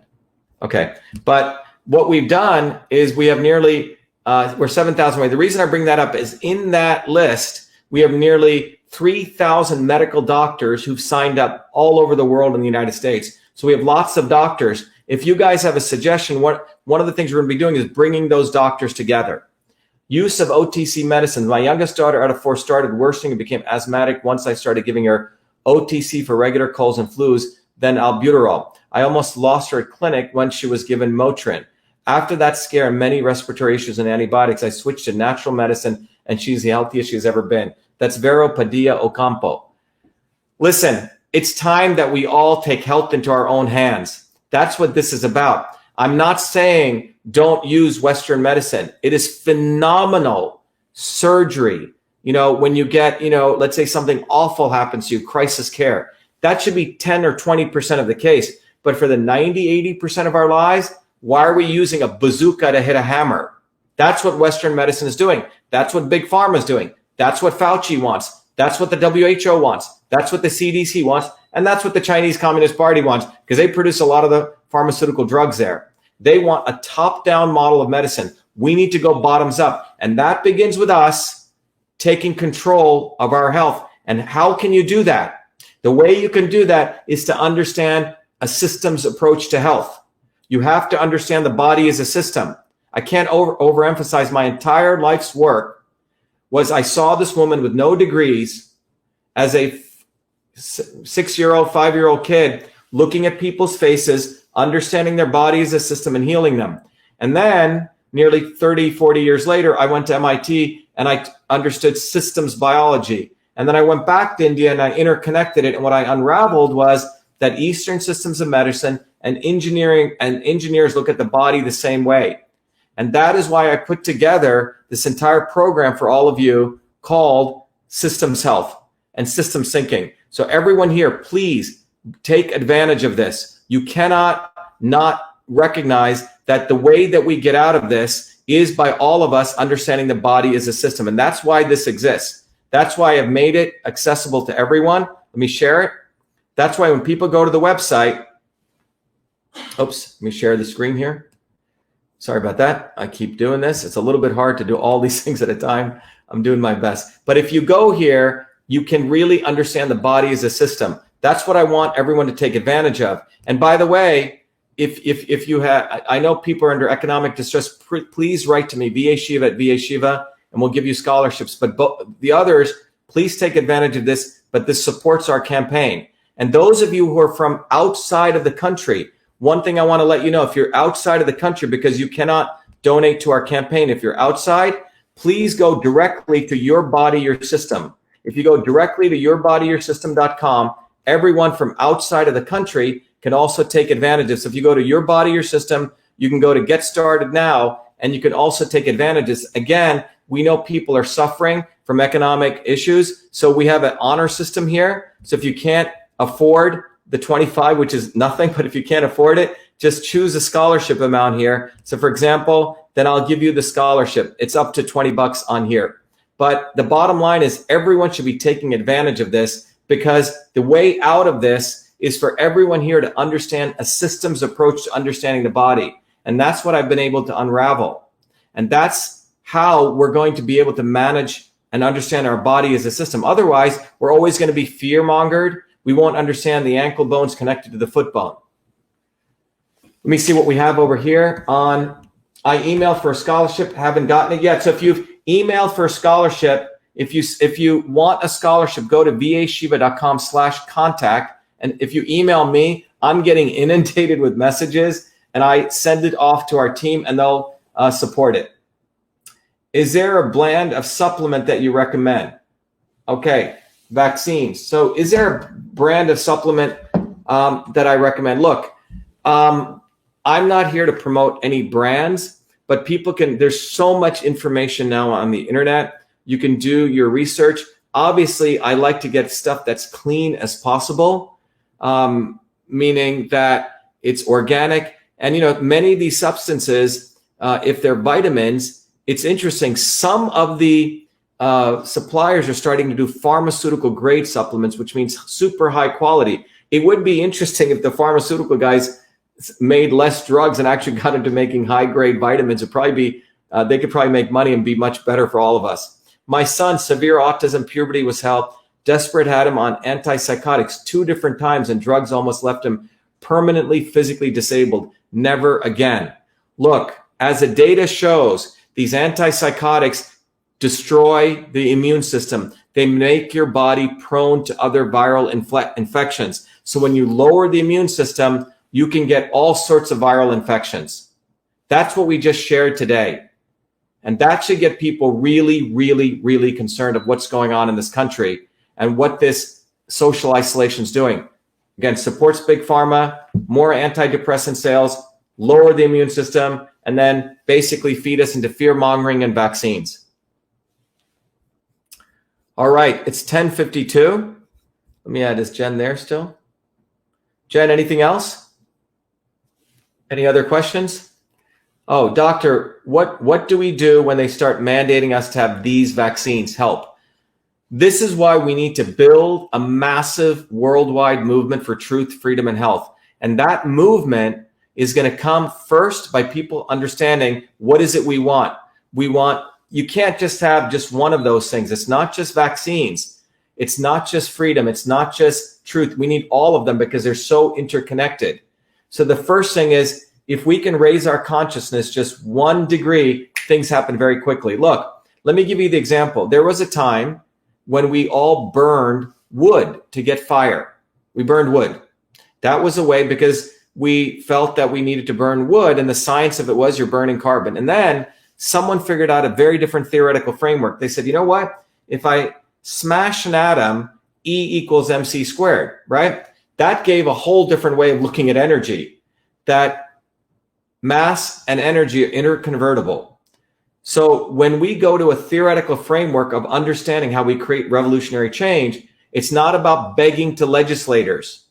So when you ask about how we stop mandating vaccines, people like Bobby Kennedy and others in this movement for 17 years, they're misleaders, and they have their accomplices now. They go find, by the way, other brown and dark people to be their accomplices.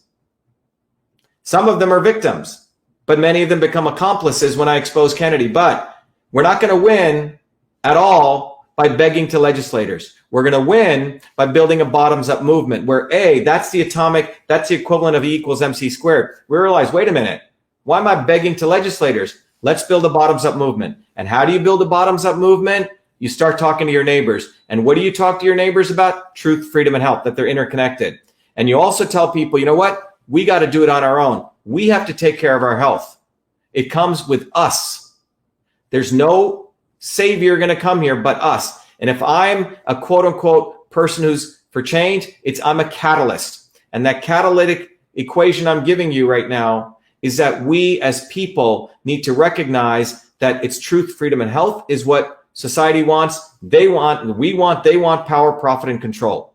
And they want to manipulate us by outsourcing our activism to these kinds of people who have no interest in really helping us. They will find accomplices who will just suffocate the movement through rhetoric, hypocrisy, and plagiarism. They'll even, in fact, start saying, Fauci, use my words. But they'll be supporting Hillary Clinton. They'll be supporting guys like Bobby Kennedy who endorse Hillary Clinton. Okay? Who, by the way, Hillary Clinton supports Bill Gates, took money from him. This is a nonsense that's going on because people get fooled by the not so obvious establishment. Dolores Lola Franco, thank you, Dr. Shiva, for time. We appreciate the knowledge and sincerity. Truth, freedom, and health. Exactly. Truth, freedom, and health, everyone. That's how we're going to win. Bottoms up, bottoms up, bottoms up. Bottoms up. And anyone who defends Bobby Kennedy, anyone, they are part of the not so obvious establishment, either victims or accomplices. He's had a long time, and the Kennedys are the institutionalized not so obvious establishment of the United States. They're set up by the deep state to mislead us as though they're the saviors. The time is now. Let's restore insanity. That's exactly the truth. Bottoms up movement. Exactly. Ben Adam. We should be copying the virus system. Exactly, Ben. You got it. We should get infected with truth and infect others with truth virus. Be infectious, be contagious with the truth. Exactly. What I want to let you guys know to support what you guys need, our team, we have everyone's volunteers in our team. We don't, there's no people here, getting paid to do this. Everything is volunteer based. So if you go to our website again, let me go back to Shiva for Senate. I want to let you know some of the service we've done to support you in building that infectious movement. So if you go to Shiva for Senate, let me go here. And if you go right over here, let me share this screen right here. If you go right here,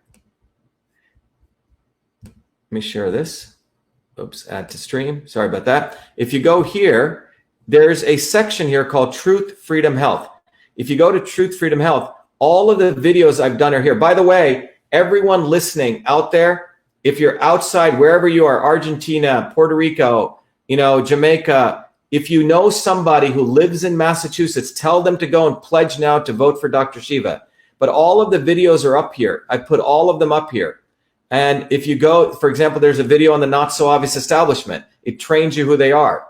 And then we've added these very nice buttons here so you can share them on WhatsApp, Facebook, Twitter. All of these are up here. So you can use these, you can learn, and then you can use them to share them with others. So please take advantage of that. Or if you want, you can send people to truthfreedomhealth.com. If you go to truthfreedomhealth.com and you hit enter, guess what? It takes you to the same page. Okay? You have all the truthfreedomandhealth.com videos, and you can sort by just health. So if you click on health, you get all the videos that have to do with, for example, vitamin C and vitamin D, etc. All right? So please take advantage of this. This is for you. This is my gift and my service for all the great fortune I've had to learn all these things. So please use Truth, Freedom, and Health and share with others, educate, learn. And there's a ton of videos. This will also go up there to show people this interconnection, how big pharma wants depression. They love it. Fauci wants it.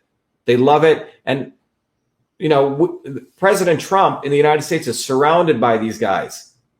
I don't know all the dynamics, but what I can control, what you can control is us sharing this content with our neighbors so we can compel them to get angry. Remember, constructive anger is a good thing.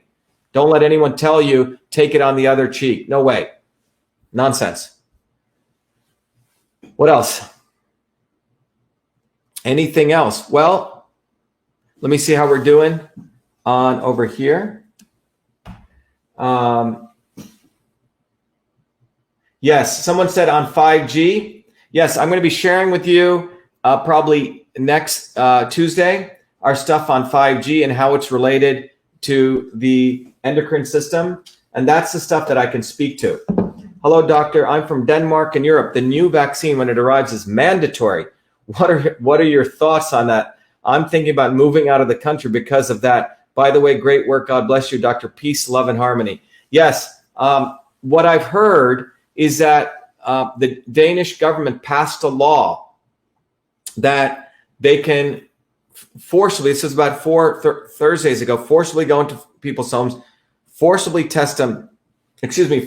treat them with police.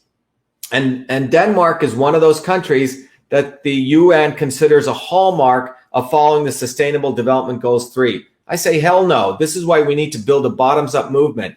Bottoms up.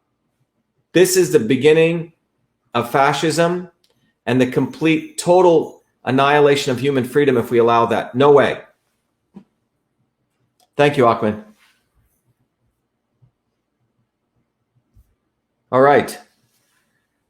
Oh, this 93,000 signatures. Fire Fauci. Yes, so that's Jackie girl. So listen, the action steps everyone should do. So people have always written to me, what can we do? This is what people can do. What people can do is, number one, we must win in Massachusetts. And it's a win for all of us because Massachusetts is a center of the deep state. And a victory here will go all over the world, because when someone like myself, who's actually a trained engineer and a scientist and an innovator, wins, it's a win for all of us, because I'm going to be watching these guys. I'm going to be raising hell for 6 years in the US Senate. They won't know what hit them. Look at what I've done in the last 6 weeks. Imagine that over 6 years. So we must win. So how can you help us win? If you're anywhere in the world, call up any of your friends you know in Massachusetts. Tell them right away to go to Shiva for Senate and tell them to pledge to vote for Dr. Shiva Ayyadurai. And they have to be an independent or a Republican. If they're a Democrat, tell them to re-register, number one. Number two, go to truthfreedomhealth.com. Share those videos. Educate yourself. Educate others. Third, for yourself, go to the website. If you're out of the country, go to yourbodyyoursystem.com. Learn how your body is a system. Get access to that very powerful ebook, which is my life's work. Get access to the tool. If you're in the United States, go to Shiva for Senate and support the campaign. Donate whatever you can and get those tools. That's what you can do. And finally, fire Fauci. Get everyone. We're very, very close to firing Fauci.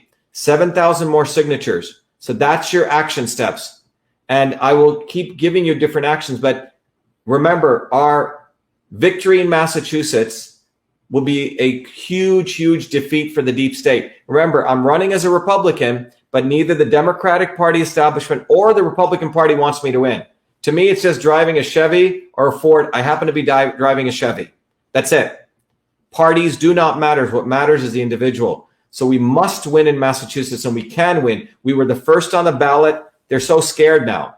We must win. So anyone outside of the Massachusetts, get your friends to pledge to vote now. Now. We don't have time to waste. The primary is September. Number two, go educate yourself.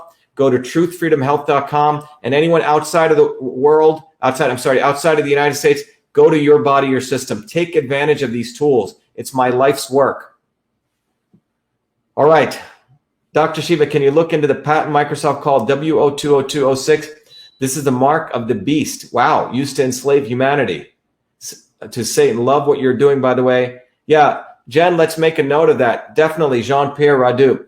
Look, let me tell you something quite extraordinary, okay? There's more of us than them. And it's time that we all got the gumption, because there's one thing that has always changed history. One thing. Always, that no one can mathematically model, no one can predict. And that is one word. It's called courage. Courage, courage, courage. Bottoms up, truth, freedom, and health. But it's courage. And what I hope to share with you here, what I hope I've shared with you today is that right is on our side. These people are evil. These people are absolutely evil. They don't give a damn about you. They don't give a damn about your future. They don't give a damn about health. What they care about is their power, their profit, and their control. Control means mandated medicine. They'll even destroy our economy. They'll even make us sick, because you know what? When they make us unemployed and anxious, they make more money. They make money double dipping. That's why this talk is Big Pharma loves to depress you and your immune system. They love it. And Fauci's all part of it. As Denise Robinette said, digital warriors. So wherever you are, become a digital warrior for Shiva for Senate. Wherever you are, go to Shiva for Senate.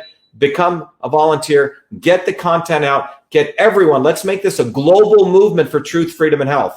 And my winning a U.S. Senate seat, your winning a U.S. Senate seat, our winning a U.S. Senate seat in the place where the American Revolution started, in the place where all the evil is. Massachusetts is a center of the deep state. All the global leaders, the global elites have gone here.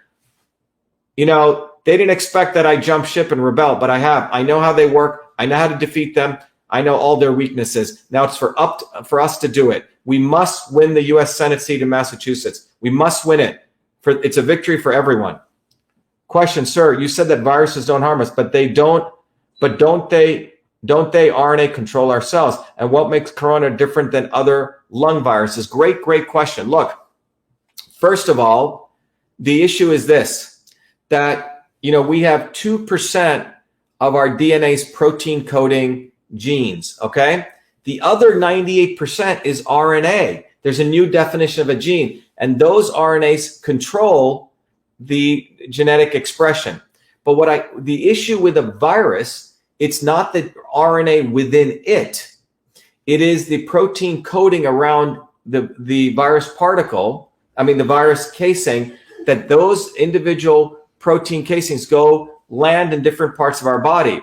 And when we have a compromised immune system, that compromised immune system affects things that we don't fully know among that other 98% of the RNA, the controlling genes. Plus, that compromised immune system overreacts. And that overreaction sets off a whole cacophony of what's called a cytokine storm, and probably other things we don't even recognize.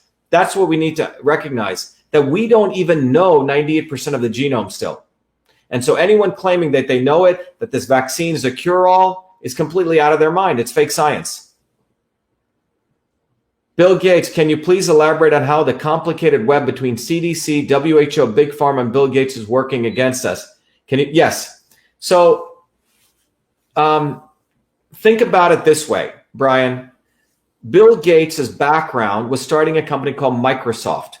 Now, if you look at Microsoft, they were basically some schlock company until Bill Gates' mother and his family told him about IBM was looking for an operating system.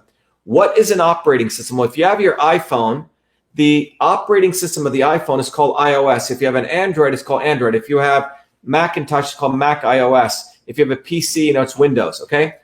So if you are the creator of the operating system and you own the operating system, guess what? And you own all the applications that run above it, which means if you own the operating system, let's say you, Brian, are creating a version of Excel, and I, Microsoft, create a version of Excel. Well, you know what? My version of Excel is going to run faster because I own the operating system. I'll, in fact, make sure your version runs slower. So he who owns the operating system of an object or a system owns everything above the stack. So Bill Gates basically, essentially stole the operating system from some guy, flipped it, rewrote it, and sold it to IBM. So when he sold it to IBM, he owned the operating system and he owned all the apps. That's why so many companies went out of business. Well, what Bill Gates' model here is to own our operating system. And what is that? Our immune system.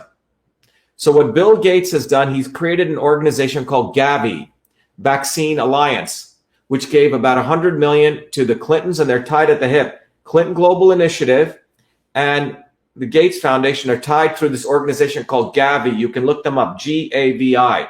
Well, Gavi is a consortium of the World Health Organization, UNICEF, vaccine manufacturers, etc. Gavi supports the goals of the United Nations called the Sustainable Development Goals 3, which paints this utopia of the future. Well, guess who supports that? The International Federation of Pharmaceutical Manufacturers. So you have Bill Gates, who's essentially in service to Big Pharma. They've created this utopia that the WHO has put out. So WHO has created this utopia called Strategic Development Goals 3, which basically says we're going to have all this amazing stuff, inequality, poverty, but the Strategic Development Goals 3 says in order to get to those 17 points of achieving utopia, we must immunize everyone. Okay? So that's the connection. They created this thing called Strategic Development Goals 3, which is like the candy they want to give to the kid. Hey, kid, you want this candy? But before you can have this candy, you need to immunize yourself, immunize the world. And guess who's behind that is the International Federation of Pharmaceutical Association, IFPMA. And that organization works with Gavi, which is Bill Gates and Hillary Clinton. So you have the WHO, the CDC, you have the Gates Foundation, the Clinton Global Initiative, and now the Zuckerbergs are also in it. You have the Chinese Communist Party, whose the former head of the WHO was from the Chinese Communist Party, and Tedros, who's a current WHO guy, is like this with the Chinese Communist Party. And if you look more recently, Gates is again justifying China again. That's how they're related. Their goal is to use this phenomenon that we're seeing right now to promote to all of us that because of this awesome pandemic, we're all going to have to get vaccinated. And as a part of that, what they're going to do is they're going to create monopolies on this operating system. Your body is the OS they want to own. And segments of that operating system, HPV, will be owned by Merck. It's a vertical model. And I'll do a whole talk on this. It's very well organized, okay? And by the way, you can look up a company called McKinsey, McKinsey.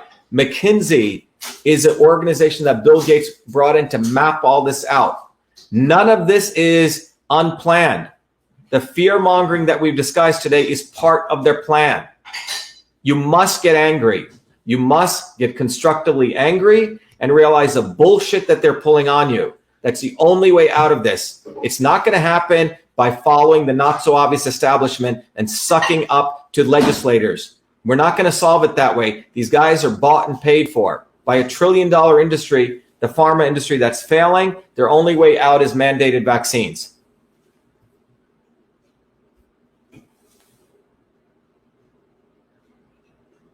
Okay.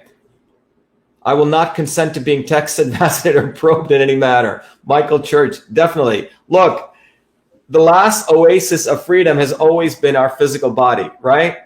Our body is ours.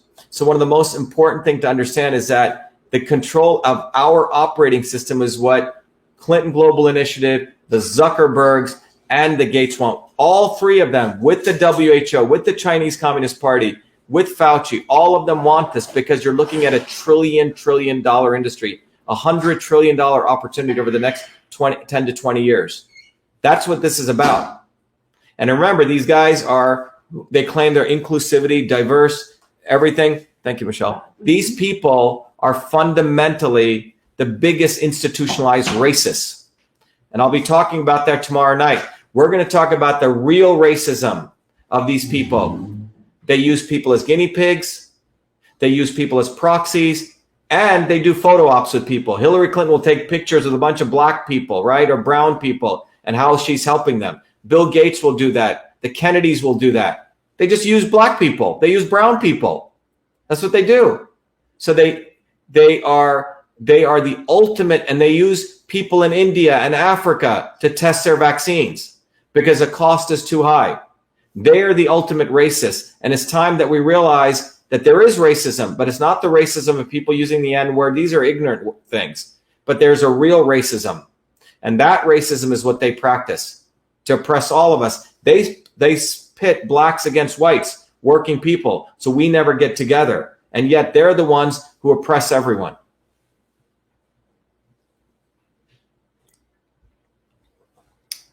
All right, what do we have on Instagram?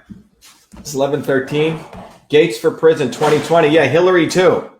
Listen, everyone's got to understand this is no longer left or right. It's not Democrat or Republican. That's not what this is. This is a global elite which doesn't give a damn about you or me or anyone. It's a global elite. They're Democrats, they're Republicans, they're left, they're right. Probably all of them common things. They all hang out with Jeffrey Epstein and no Harvey Weinstein. I'll tell you that. Nancy White, farmers given orders to destroy crops and their cattle, poultry, dump milk. Is this a DS coup on food supply? Is it real? Creates food scarcity, increases stress and fear. Who can check? Wow. Listen, it's time for we the people to organize, period. That's what this is about. And to organize, everyone listening should be able to stand up on your own 2 feet. I am purely a catalyst giving you the tools. One of those tools is truth, freedom, and health. The other tool is to hell with the not so obvious establishment. They are the real weapons of the deep state to manipulate us so we don't do things on our own and we keep sucking up to legislators. thinking some congressman is going to do something. We need to build a bottoms-up movement. And our running for U.S. Senate and our winning will be a blow to them. They won't even know what the hell hit them. That's why we have to win in Massachusetts. You're speaking so much truth. Melos Marie, the U.S. has a way of silencing the message that they did before. Aren't you afraid? So it's a great question, Melos. People ask me, am I afraid for my life? Let's think about it this way. There's 7.2 billion of us. What are we afraid of? The second question is, what is life? What is life? What is life? Is life being a human being, and meaning everyone here is, in my view, is a creative spark of God. And the purpose of life is to express your innovation, your innovativeness, and your creativity. When we connect with the work that we do, we enjoy what we do, and we connect to it, and we connect with our fellow brothers and sisters to create a movement.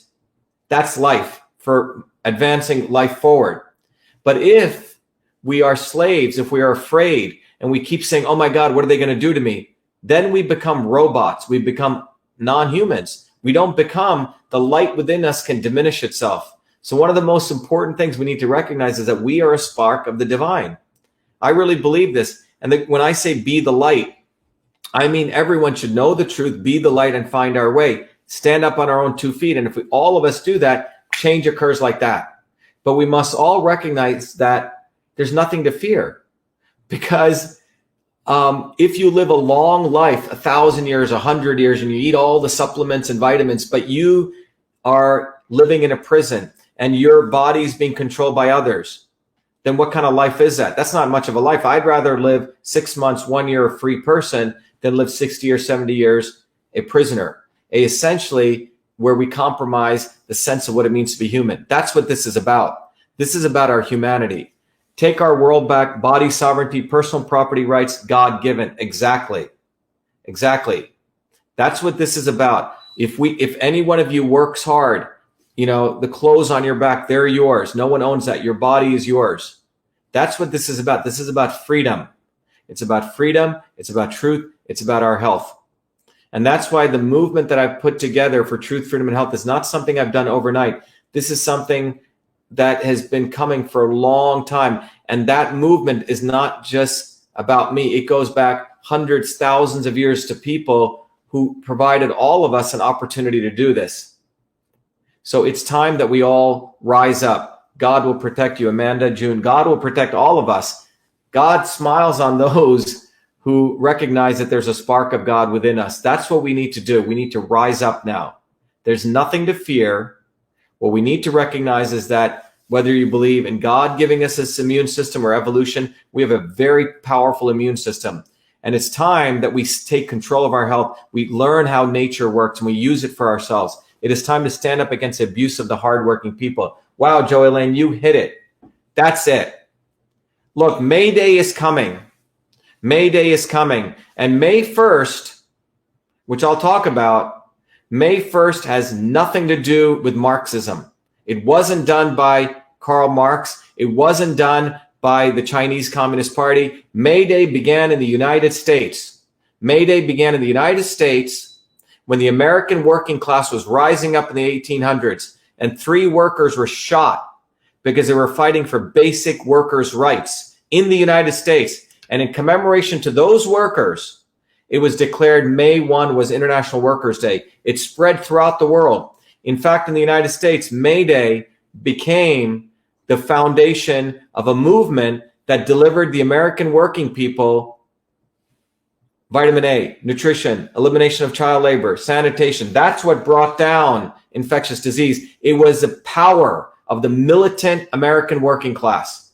And later, in the 1950s, the American elites branded that as communist, Marxist, and by the way, Engels said the worst people who understood Marx were Marxists, okay? So they had to destroy this organic movement. That's what they did. And anytime working people organize, they try to brand it as quote unquote Marxist movement. But May Day, it would be an amazing day. And I'll be giving a talk on that day, really talking about the path forward. So May Day, I will lay out what I believe is our path forward to win and to win and to win. And that path involves working people organizing and rising up. Imagine if the working people, the engineers at Google and Facebook organized.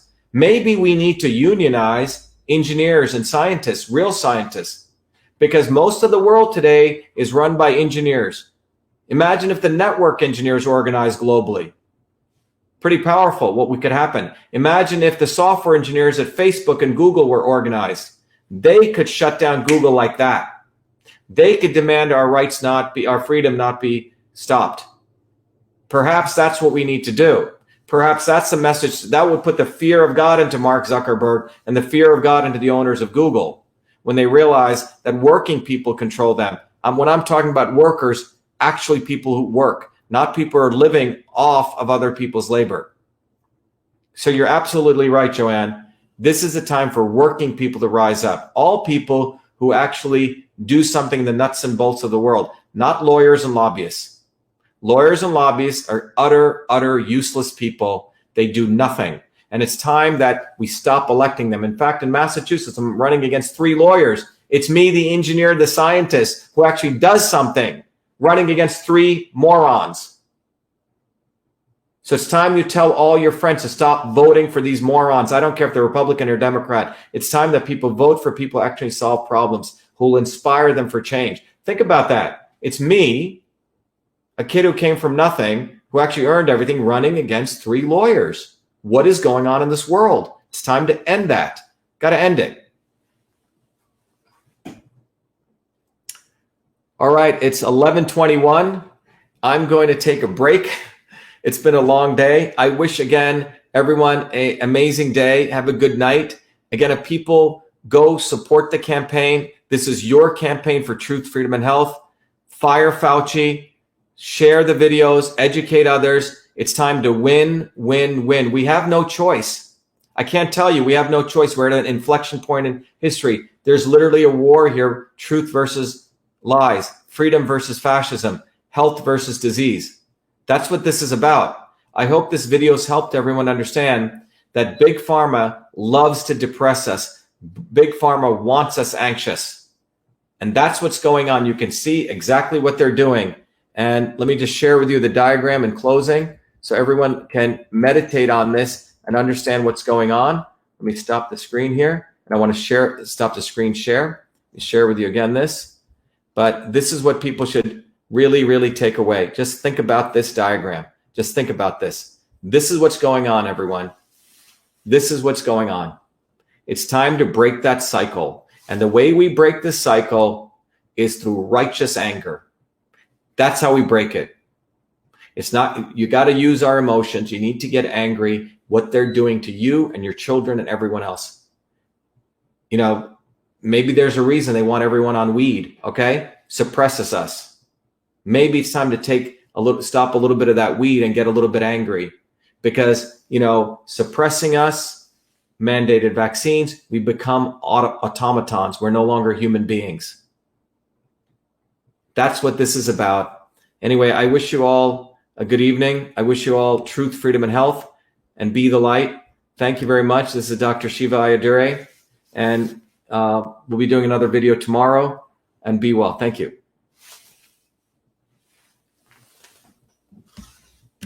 Thank you, everyone. Be well. Amen.